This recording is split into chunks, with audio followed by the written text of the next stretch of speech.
Ukraine पर आक्रमण किया तो दुनिया को यकीन था कि ये युद्ध कुछ घंटों में खत्म हो जाएगा।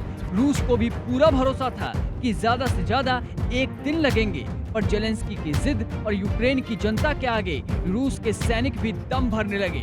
यूक्रेन पर हमला करने से पहले रूस ने भी नहीं सोचा होगा कि ये युद्ध इतना लंबा खिंचेगा। राष्ट्रपति व्लादिमीर पुतिन का कैलकुलेशन गड़बड़ा जाएगा और यूक्रेन के पीछे अमेरिका और बाकी के यूरोपीय देश खड़े हो जाएंगे। ऐसे में पुतिन की सारी नीतियां फेल होते हुए नजर आ रही है। रूस को इस बात का एहसास होने लगा है कि वो फंसते जा रहा है।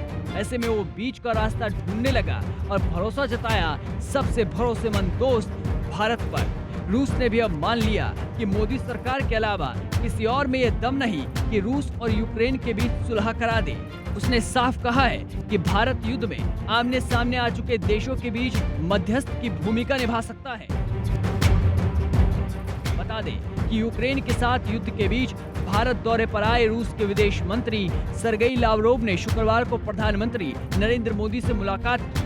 बैठक के दौरान यूक्रेन में पीएम ने रूस से जल्द हिंसा खत्म करने का आह्वान किया। उन्होंने संघर्ष को सुलझाने के लिए शांति प्रयासों में योगदान देने के लिए भारत की रजामंदी व्यक्त की। लावरोव ने कहा, अगर भारत ऐसी भूमिका निभाना चाहता है जो समस्या को हल कर सके, अगर अंतर्राष्ट्रीय चुनौतियों की ओर भारत की स्थिति न्यायपूर्ण और उचित समझ वाली है, तो ये ऐसे मामलों में सहयोग कर सकता है। बता दें कि जब अमेरिका और नाटो ने रूस को घेरना शुरू किया था तो भारत तटस्थ रहा। अमेरिका ने जज्बाती बयान दिए पर भारत पिघला नहीं। अमेरिका ने रूस पर प्रतिबंध लगाए पर भारत रूस से तेल खरीदता रहा। ये भारत की विदेश नीति का ही असर है कि चीन के मंत्री और पाकिस्तान के प्रधानमंत्री भी भारत के कायल हो गए हैं। यही कारण है कि जब बाकी देश विफल हो गए तब रूस ने भारत को अहम देश बताया। बता दें कि इसका फायदा भी आगे देखने को मिलेगा। रूस भारत के साथ अपनी दोस्ती को नए मुकाम पर ले जाने के मूड में है। ये बदलाव खासतौर से कारोबारी क्षेत्र में हो सकता है। लावरोव ने कहा कि मॉस्को वो सब कुछ देने के लिए तैयार है जो भारत खरीदना चाहता है।